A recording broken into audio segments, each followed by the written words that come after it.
Semua barangku dibuang keluar oleh suamiku. Aku diusir karena usahaku sudah bangkrut. Padahal rumah ini adalah rumahku sebelum kami menikah. Tetapi hal yang tak terduga terjadi.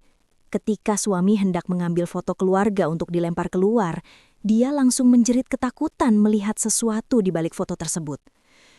"Hai, kamu yang lagi baca ini? Salam kenal ya. Kamu dari mana nih? Dari Jawa Timur, Jawa Barat, Kalimantan, atau luar negeri? Tulis di komentar biar aku tahu kita ketemu di mana. Dan kalau kamu suka cerita yang bikin dada sesak tapi akhirnya bikin puas, tolong bantu aku ya.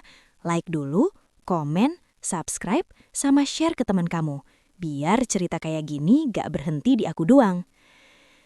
Malam itu hujan turun kayak gak punya rem. Rintik awalnya halus, terus jadi deras. Sampai talang rumah bunyi tok-tok-tok kayak orang mukul panci. Lampu teras kuning redup, kedip-kedip sebentar, lalu stabil. Di ruang tamu, bau lembab bercampur aroma kopi dingin yang tadi siang aku buat tapi nggak sempat diminum. Di lantai ada jejak kaki basah. Bukan punyaku, punya dia. Aku berdiri di dekat sofa, memeluk map coklat yang isinya berantakan, surat tagihan, cetakan cat, dan satu undangan yang bikin jantungku dari tadi gak mau normal. Namaku Naya. Usia 29 tahun. Dulu aku dikenal sebagai istri yang bisa diandelin. Aku punya usaha kecil, kue kering dan catering rumahan yang pelan-pelan naik. Bukan kaya raya, tapi cukup bikin kita bisa cicil mobil, bisa liburan setahun sekali, bisa nabung buat sekolah anak. Aku tipe orang yang kalau capek gak banyak ngomel. Aku pikir kerja keras itu ibadah. Suamiku Raka, usia 33 tahun. Wajahnya rapih, pintar ngomong, dan selalu kelihatan berwibawa di depan orang. Dia kerja di perusahaan properti, posisinya lumayan tinggi. Kalau ketemu orang, dia senyum manis, sering bilang, "Istri saya hebat, dia yang urus rumah." Tapi di rumah, nada suaranya berubah jadi dingin, penuh hitung-hitungan. Kami punya anak perempuan, Lira, usia 7 tahun. Rambutnya ikal halus, matanya bulat, dan kalau takut, dia suka gigit ujung bajunya pelan. Malam itu, Lira udah tidur lebih awal di kamar, karena tadi siang demamnya naik turun. Aku sempat kompres, sempat baca dongeng, tapi pikiranku nggak bisa lepas dari suara notifikasi yang terus masuk dari HP Raka. Sampai akhirnya aku nekat buka. Aku nggak bangga, tapi aku juga nggak mau jadi perempuan yang dibodohi sampai mati. Pemicunya sederhana, kecil tapi nusuk. Raka mandi, HP-nya bergetar di meja makan, layarnya menyala, dan aku cuma lihat preview. "Sayang, jangan lupa besok acara itu ya. Aku udah siapin dress." Nama pengirimnya bukan rekan kantor.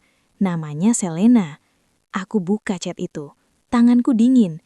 Di sana ada foto-foto. Raka di restoran, Raka di kamar hotel, Raka di mobil yang bukan mobil kita. Ada voice note yang aku gak sanggup putar lama-lama karena suaranya bikin mual. Perempuan itu ketawa manja. Dan Raka jawab dengan suara yang gak pernah dia pakai ke aku lagi sejak 3 tahun terakhir. Terus aku lihat undangan digital, Gala Night and Engagement Celebration. Nama Raka dan Selena tercetak rapi, lengkap dengan logo perusahaan. Lokasi, Ballroom Hotel Bintang 5, besok malam. Aku masih ingat aku duduk di kursi makan, napas pendek-pendek sambil dengar hujan dari jendela. Di dapur, panci masih ada bekas kuah. Di rak sepatu, sandal Lira berjajar rapi. Rumah ini kelihatan normal, tapi dalam 1 detik, semuanya terasa palsu. Saat Raka keluar dari kamar mandi, rambutnya basah, dia lihat aku pegang HP-nya. Dia berhenti, hening beberapa detik, cuma suara hujan. Lalu wajahnya berubah tegang, bukan karena marah, tapi karena marah. "Kamu ngapain buka HP aku?" katanya pelan tapi tajam. Aku berdiri. "Jadi selama ini, kamu bukan lembur." Dia mendengus. "Naya, kamu gak ngerti dunia kerja, jangan dramatis." Aku ketawa kecil, tapi pahit. "Dramatis? Undangan tunangan kamu itu dramatis atau aku yang dramatis?" Dia mendekat, ngambil HP-nya kasar sampai jari kami sempat bersentuhan. Dinginnya beda. "Kamu udah gak bisa jadi istri yang bikin aku bangga." Aku balas dengan suara gemetar. "Aku bangkrut karena uang usaha dipakai nutup investasi yang kamu bilang aman, Rak. Kamu yang minta aku pinjam sana-sini. Kamu yang bilang, percaya aku. Terus sekarang aku yang gak bikin kamu bangga. Dia menatap aku dari atas sampai bawah, seolah aku barang rusak. Kamu juga udah gak punya apa-apa. Dan disitulah dia mulai. Dia buka lemari, tarik koper, lempar baju-bajuku satu-satu ke lantai ruang tamu. Suara resleting, suara gantungan jatuh, suara kain diseret. Aku sempat mau halangi, tapi dia dorong pundakku sampai aku hampir jatuh. Keluar, katanya. Aku gak mau lihat muka kamu di rumah ini. Aku menahan napas. Ini rumah kita. Dia tertawa, sinis banget. Rumah ini, rumah aku. Aku yang bayar. Kamu tinggal numpang. Aku melirik foto keluarga di dinding. Foto kami bertiga.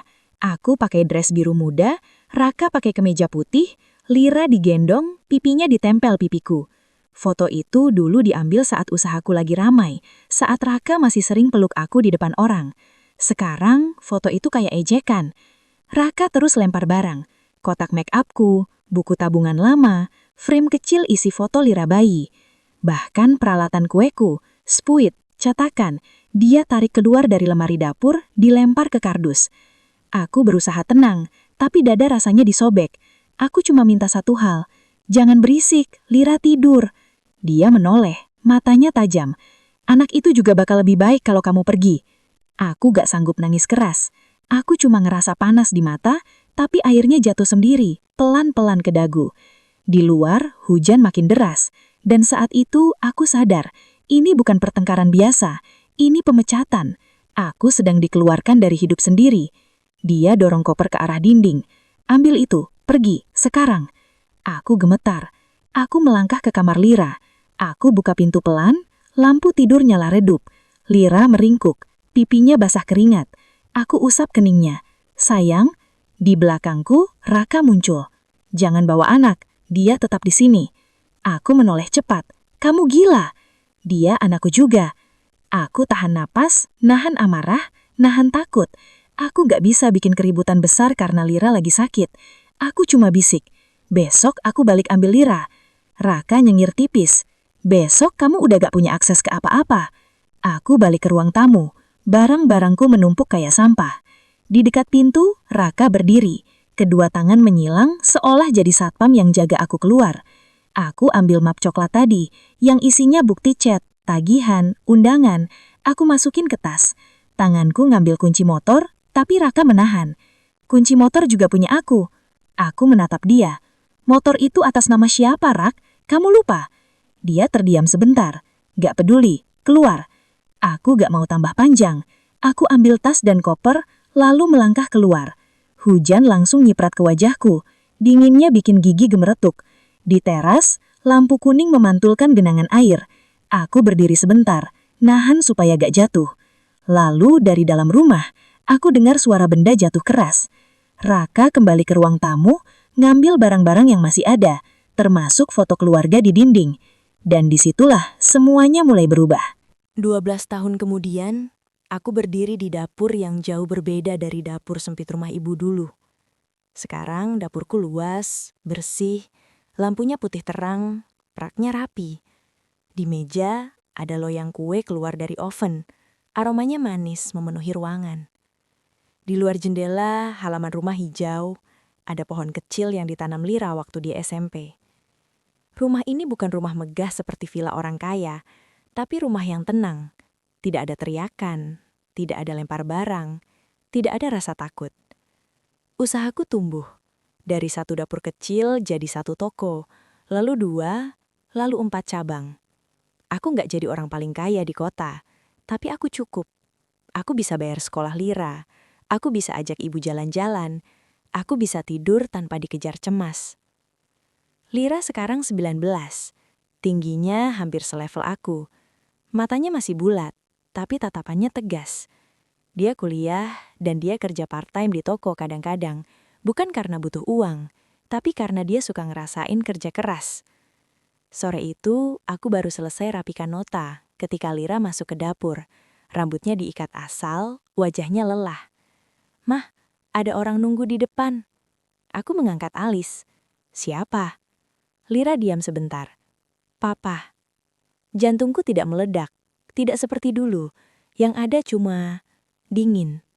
Aku cuci tangan pelan. Aku lap dengan handuk. Aku melangkah keluar ke teras.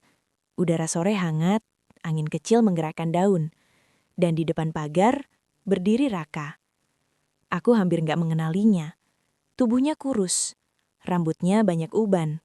Bajunya kusam, celananya longgar, matanya cekung. Dia berdiri dengan postur orang yang sudah terlalu sering ditolak. Saat dia melihatku, dia seperti mau tersenyum, tapi senyumnya gagal. Naya, suaranya pelan, serak. Kamu kelihatan baik. Aku menatapnya tanpa benci, tanpa rindu. Kamu mau apa? Raka menelan ludah. Tangannya gemetar kecil. Aku cuma mau minta maaf. Aku menunggu. Dia menunduk, lalu berkata, "Aku salah. Aku hancurin hidup kamu. Aku hancurin rumah. Aku hancurin Lira." Aku melihat Lira berdiri di dekat pintu. Tangannya menyilang. Wajahnya dingin, tapi matanya jernih. Raka menatap Lira. Matanya berkaca-kaca. "Lira, Papa." Lira tidak maju, tidak juga mundur. Dia hanya berkata pelan, datar, kalimat yang terdengar sederhana tapi seperti pisau. "Papa datang pas udah nggak punya panggung." Raka membeku. Air matanya jatuh. Dia mengusap cepat, seperti malu. Aku menatap Raka dan berkata, "Tenang, maaf itu bukan tombol andu, Rak." Raka mengisah kecil. Aku hidup susah sekarang. Aku kerja serabutan. Orang-orang pada nggak mau nerima aku."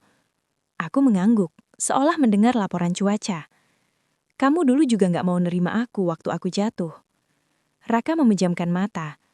"Aku cuma pengen, sekali aja, ngerasa dimaafin."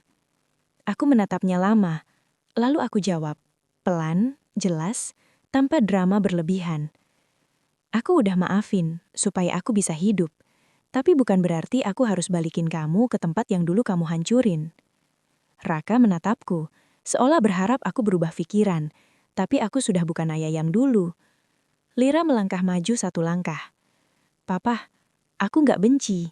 Aku cuma nggak punya ruang buat orang yang pernah bikin mama nangis di tengah hujan."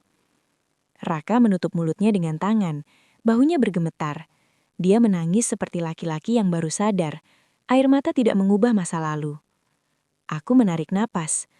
"Kalau kamu mau benerin hidupmu, benerin dari dirimu. Jangan datang ke sini cari penghapus." Raka mengangguk pelan. Aku ngerti.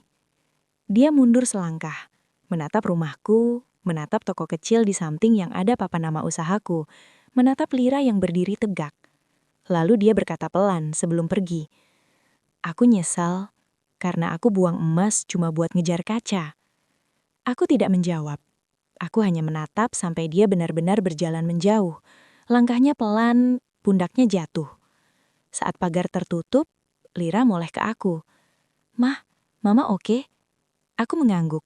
Aku menarik Lira ke pelukan. Lira memeluk balik, hangat. Di dadaku masih ada bekas luka, tapi bekas luka itu sekarang seperti garis yang membentuk aku jadi lebih kuat. Malamnya, aku duduk di teras memandangi lampu taman yang lembut. Angin membawa aroma daun basah. Aku ingat foto keluarga dulu, foto yang jadi saksi kebohongan. Aku ingat jeritan Raka saat melihat apa yang tersembunyi di balik figura itu.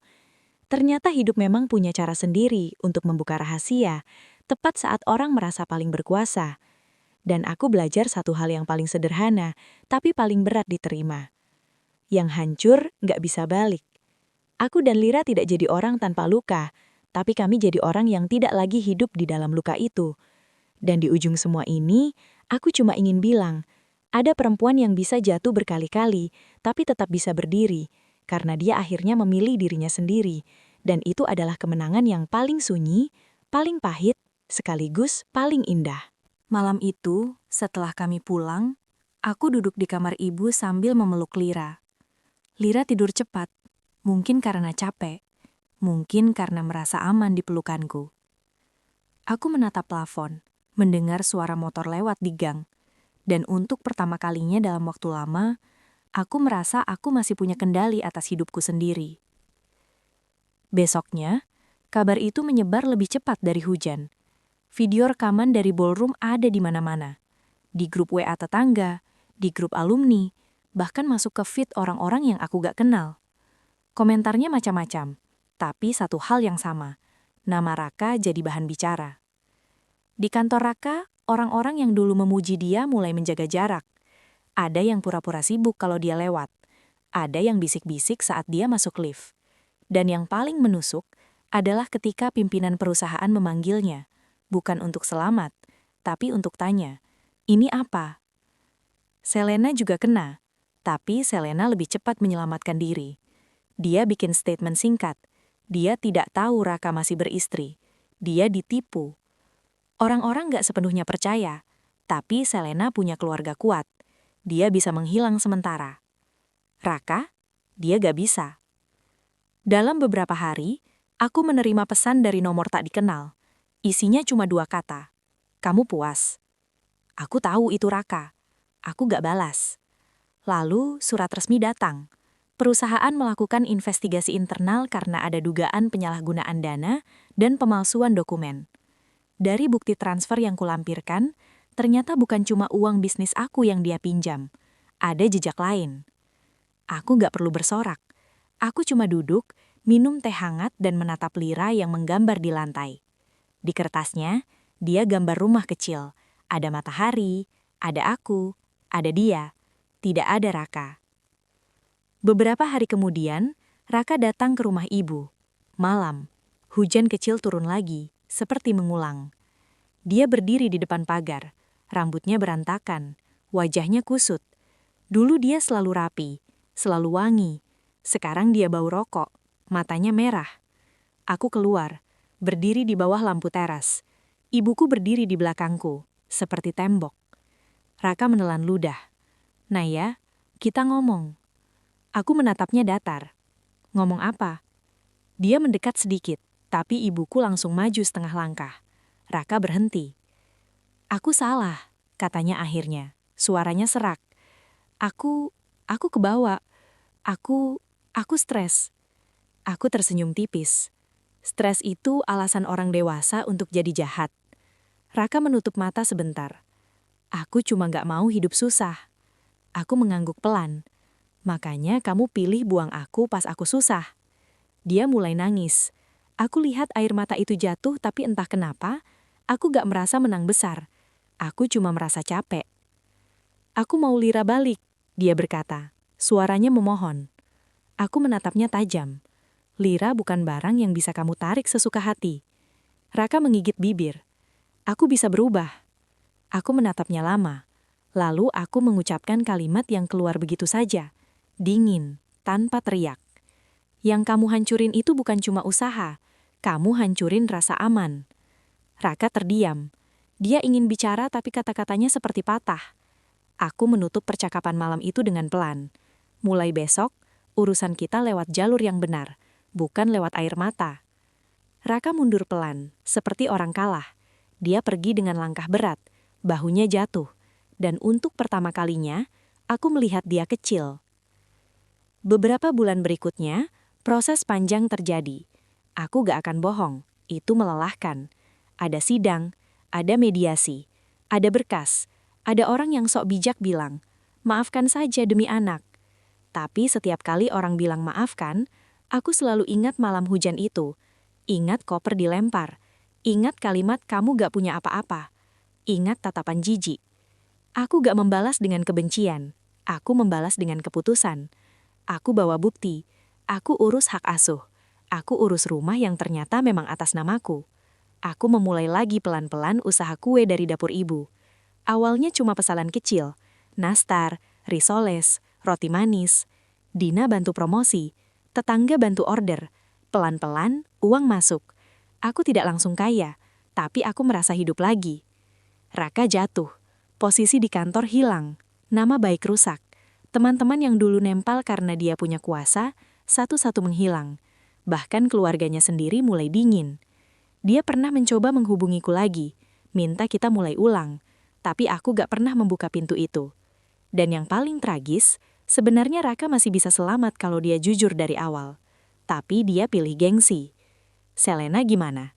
Dia akhirnya juga pergi. Aku dengar dia pindah kota. Entah ikut keluarga, entah cari hidup baru. Tapi yang jelas, acara tunangan itu jadi aib yang orang ingat lebih lama daripada pesta mewahnya. Aftermath itu datang seperti ombak. Pelan, tapi terus. Raka hilang semuanya. Dan yang tersisa cuma penyesalan yang datang terlalu telat. Selena mulai menangis. Tapi bukan karena sedih, karena malu. "Matikan! Matikan!" Dia teriak ke panitia. Tamu-tamu mulai gaduh. Ada yang bisik-bisik keras. Ada yang tertawa sinis. Ada yang langsung mundur, seperti takut ikut terciprat. Raka menoleh ke Selena, lalu kembali ke aku. Matanya penuh panik. "Naya, kamu mau apa?" Aku menatapnya lama. "Aku cuma mau kamu merasakan gimana rasanya dipermalukan pas kamu gak bisa lari."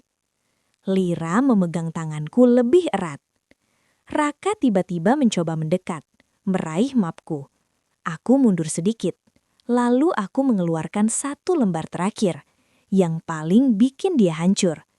Itu fotokopi sertifikat rumah. Aku angkat tinggi-tinggi. Besoknya, kota terasa dingin, walau bukan musim hujan yang parah.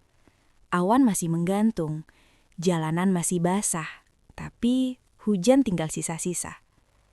Aku bangun dengan mata perih karena kurang tidur. Aku cuci muka lama-lama. Air dingin mengalir di pipi. Bikin aku sadar, ini nyata. Lira demamnya turun, tapi masih lemes. Ibuku bikin bubur. Aroma bawang gorengnya menyebar di dapur kecil. Aku duduk di lantai, nyuapin Lira pelan. Lira menatapku. Mata bulatnya seolah mengerti ada sesuatu besar terjadi. "Mama sedih?" Dia tanya lirih. Aku menelan ludah. "Mama lagi capek." Lira mengangguk, lalu memegang jari tanganku. "Kalau capek, jangan nangis sendirian ya." Kalimat itu seperti tusuk jarum yang halus tapi dalam. Anak sekecil itu bisa ngomong begitu. Aku hampir pecah, tapi aku tahan. Aku cium tangannya. Iya.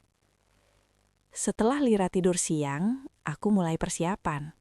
Bukan persiapan perang yang pakai senjata, tapi persiapan perempuan yang sudah terlalu lama dijadikan keset. Aku buka lemari lama di rumah ibu. Di sana ada dress hitam sederhana. Bukan mewah, tapi elegan. Bahan jatuh, potongannya rapi. Aku beli itu dulu untuk acara pernikahan teman. Tapi nggak pernah kupakai karena Raka bilang, "Ngapain dandan, kamu itu istri rumah, malu-maluin." Aku pegang dress itu lalu tersenyum tipis. Oke, aku mandi lebih lama dari biasanya. Aku rapikan rambut, aku makeup tipis, cuma bedak, alis, lipstik warna hangat. Aku nggak mau kelihatan patah. Aku mau kelihatan hidup. Aku juga siapkan kemeja putih untuk Lira, rok kecil biru muda, dan sepatu yang masih bagus. Lira protes sedikit. "Mama, aku mau tidur." Aku jongkok di depannya. "Mama butuh Lira sebentar ya. Kita cuma datang, bilang sesuatu, terus pulang." Lira menatapku. "Papa ada?" Aku menahan napas. "Ada." Lira diam, lalu dia mengangguk pelan, seperti anak yang lebih dewasa dari usianya. Sore menjelang malam, aku dan Lira naik taksi online. Dalam mobil, AC dingin, radio memutar lagu lama. Aku memegang map bukti. Jari-jariku menekan kertas sampai ujungnya sedikit kusut. Jantungku berdetak, bukan karena takut saja, tapi karena marah yang sudah terlalu lama disimpan. Lampu kota mulai menyala, gedung-gedung tinggi memantulkan cahaya. Aku lihat orang-orang di trotoar, semua sibuk dengan hidup masing-masing. Dan di antara semua itu, aku sedang menuju tempat di mana suamiku akan pamer kebahagiaan yang dibangun dari kehancuranku. Ballroom hotel itu megah. Parkiran penuh mobil bagus. Orang-orang turun dengan dress panjang, jas rapi, Parfum menyebar di udara seperti kabut mahal. Di depan pintu ada banner besar. Gala Night and Engagement Celebration. Aku berdiri sebentar di luar, napas berat. Lira memegang tanganku lebih erat. "Mama, tangan Mama dingin," Lira bisik. Aku tersenyum. "Nggak apa-apa sayang." Kami masuk. Di dalam, lampu kristal menggantung, memantul-mantul seperti bintang. Musik pelan mengalun. Pelayan membawa nampan berisi minuman. Orang-orang ketawa, ngobrol, berfoto. Dan di ujung ruangan, aku lihat Raka. Dia pakai jas hitam, rambutnya klimis, senyumnya lebar. Di sampingnya, Selena berdiri dengan dress merah marun. Bahunya terbuka, lehernya pakai kalung berkilau. Selena tertawa manja, tangannya memegang lengan Raka, seperti tanda kepemilikan. Aku berhenti, perutku mual. Raka belum lihat aku. Dia sibuk menyapa orang, menerima ucapan selamat, seperti raja malam itu. Di belakang mereka ada layar besar, mungkin nanti untuk slideshow, mungkin untuk presentasi. Aku melangkah pelan ke tengah ruangan. Sepatu hakku bunyi tok, tok, tok di lantai marmer. Suara itu kecil, tapi entah kenapa beberapa orang menoleh. Bisik-bisik mulai muncul. Aku lihat mata-mata yang memindai. Siapa perempuan ini? Kenapa bawa anak? Kenapa masuk tanpa senyum? Aku mendekat lebih jauh. Musik masih jalan, tapi aku merasa ruangan mulai mengecil. Lira menatap sekeliling, lalu menatapku. Aku membungkuk sedikit. "Kalau Mama ngomong nanti, Lira berdiri di samping Mama ya." Lira mengangguk, seperti anak yang lebih dewasa dari usianya. Di panggung kecil, MC mulai bicara. Suaranya bersemangat. "Malam ini bukan hanya perayaan pencapaian perusahaan, tapi juga kabar bahagia dari salah satu tim terbaik kita, Bapak Raka Pratama dan Ibu Selena Putri." Tepuk tangan meledak. Lampu sorot mengarah ke Raka dan Selena. Raka melangkah naik panggung, Selena mengikuti. Senyum mereka lebar. Aku berdiri tepat di depan panggung, jarak hanya beberapa meter. Saat Raka mengangkat mikrofon, matanya akhirnya menangkapku. Detik itu juga, senyumnya hilang. Wajahnya berubah tegang. Mata Selena juga menoleh, lalu menyipit. Selena menyatapku dari ujung rambut sampai ujung sepatu. Ekspresinya seperti jijik. Raka berusaha tetap senyum ke tamu, tapi tangannya yang memegang mikrofon gemetar sedikit. Terima kasih semuanya." Aku mengangkat tangan, pelan, bukan seperti orang minta izin, tapi seperti orang yang sudah terlalu lama dibungkam. "Permisi," suaraku terdengar jelas, karena entah kenapa ruangan jadi hening. MC bingung, Raka menelan ludah. Selena langsung bisik ke Raka, mulutnya terlihat ngomong, "Ngapain dia di sini?" Aku melangkah maju satu langkah. "Aku cuma mau tanya, Rak, kamu tunangan malam ini. Istrimu kamu taruh di mana?"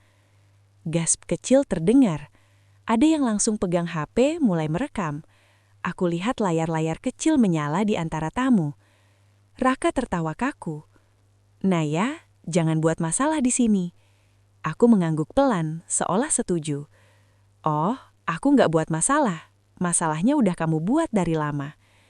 Selena maju sedikit, suaranya manis tapi tajam. "Mbak, ini acara resmi.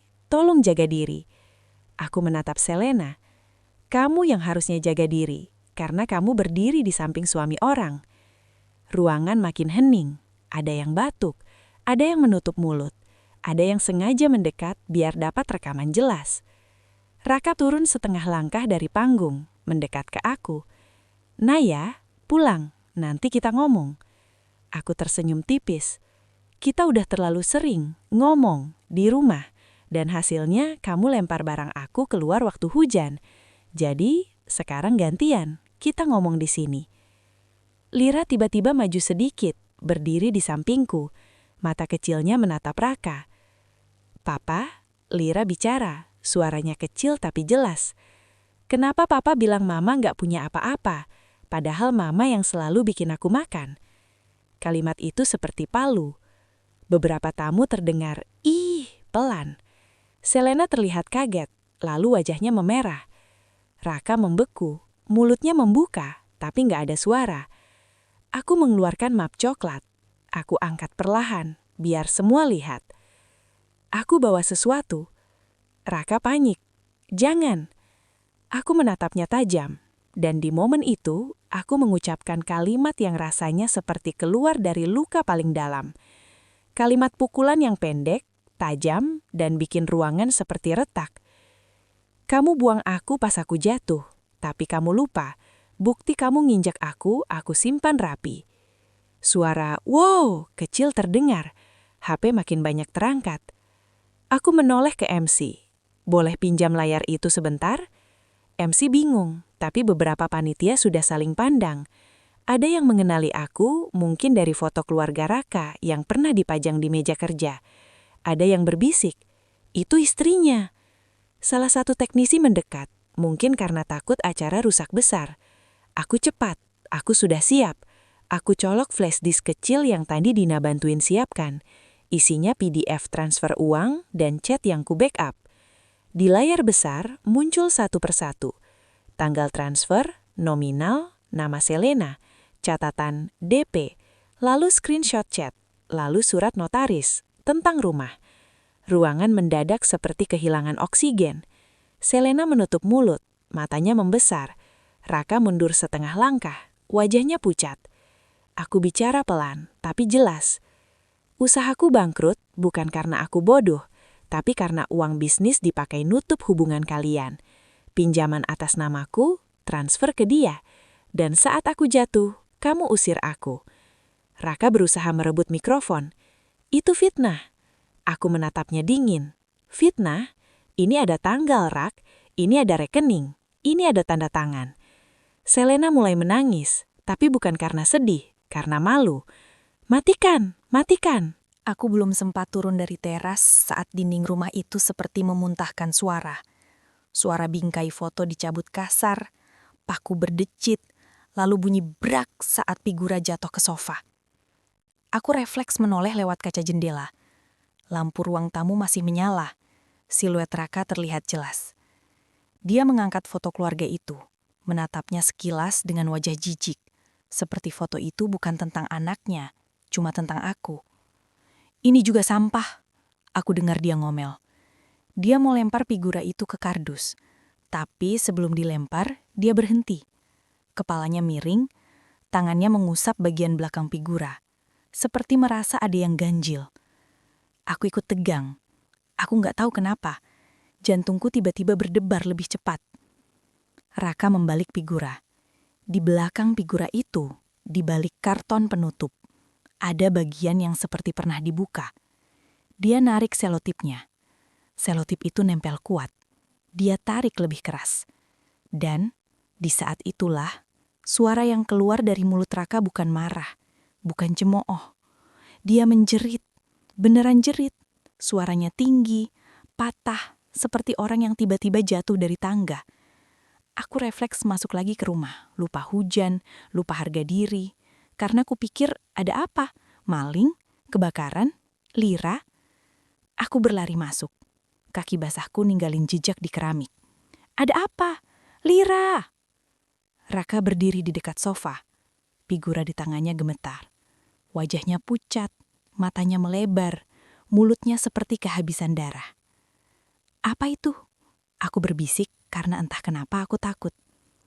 Raka nggak jawab. Dia cuma menatap sesuatu yang dia pegang. Selembar kertas yang baru dia keluarkan dari balik figura.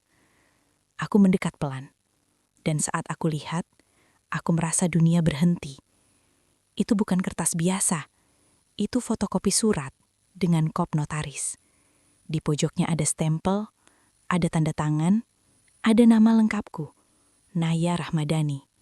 Dan ada kalimat yang selama ini Raka sembunyikan. Kalimat yang dia nggak pernah mau aku tahu. Sertifikat rumah ini atas nama aku. Aku menelan ludah. "Itu dari mana?" Raka menatapku, masih syok. Ini palsu." Aku geleng pelan. "Bukan palsu." Aku tahu kertas itu. Aku pernah lihat sekilas bertahun-tahun lalu, saat aku baru lahiran Lira. Waktu itu Raka bilang, "Ini urusan kantor, jangan ikut campur." Aku nggak berani tanya. Ternyata, aku pernah tanda tangan sesuatu. Aku ingat momen itu samar. Aku duduk di meja makan, badan masih lemas pasca melahirkan. Raka menyodorkan beberapa lembar kertas sambil bilang, "Itu untuk pengurusan pajak rumah, biar lebih ringan." Aku percaya. Aku tanda tangan tanpa baca. Karena aku pikir suami nggak mungkin jahat ke istri yang baru melahirkan. Tapi yang bikin Raka menjerit barusan bukan cuma sertifikat. Di balik sertifikat itu, ada satu amplop tipis, amplop putih yang di dalamnya ada printout transfer bank, lengkap dengan nominal dan rekening tujuan. Ada nama penerima yang sama, Selena Putri. Dan ada satu kalimat tangan di kertas kecil. Tulisannya, tulisanku sendiri. Aku simpan ini kalau suatu hari aku butuh melindungi Lira. Aku nggak ingat kapan aku nulis itu, tapi aku tahu, itu tulisanku. Raka menatapku seperti monster. "Kamu ngapain nyimpen begini?" Aku menatap balik, datar. "Jadi, kamu sadar ya? Kamu salah."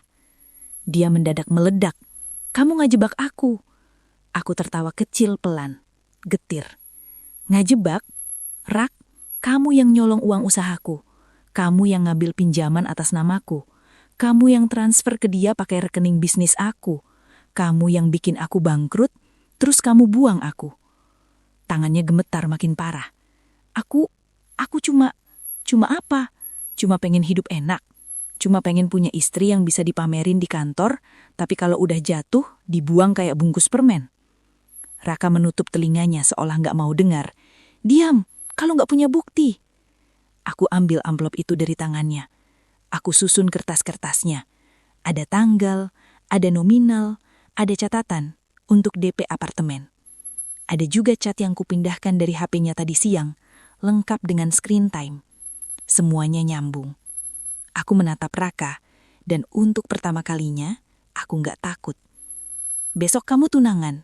Aku tanya, pelan banget. Raka menelan ludah. Itu urusan aku." "Oke, besok aku datang." Raka tertawa gugup. "Kamu nggak berani?" Aku menatap matanya, tajam. "Aku bukan nggak berani. Aku cuma selama ini terlalu baik." Lalu aku melangkah ke kamar Lira. Aku ambil tas kecil, baju, obat demam, dan boneka kelincinya. Lira bangun karena aku gendong. Dia meringis. "Mama." Aku cium keningnya. "Kita pulang dulu ya sayang." Raka mengejar ke pintu kamar. "Naya, jangan bawa anak." Aku berhenti. Aku menatapnya dari ambang pintu. Lira di pelukanku. "Kamu tadi bilang anak akan lebih baik tanpa aku. Sekarang kamu panik." Raka beku. Aku keluar lagi ke depan. Hujan masih deras, tapi aku nggak peduli. Aku panggil ojek online dari HP dengan tangan gemetar, tapi hati anehnya tenang. Di teras, aku berdiri sambil memeluk Lira. Lampu kuning menyorot genangan. Suara hujan seperti tepuk tangan panjang, seolah alam juga sedang bilang, "Ayo, cukup." Di perjalanan, Lira setengah tidur di pundakku.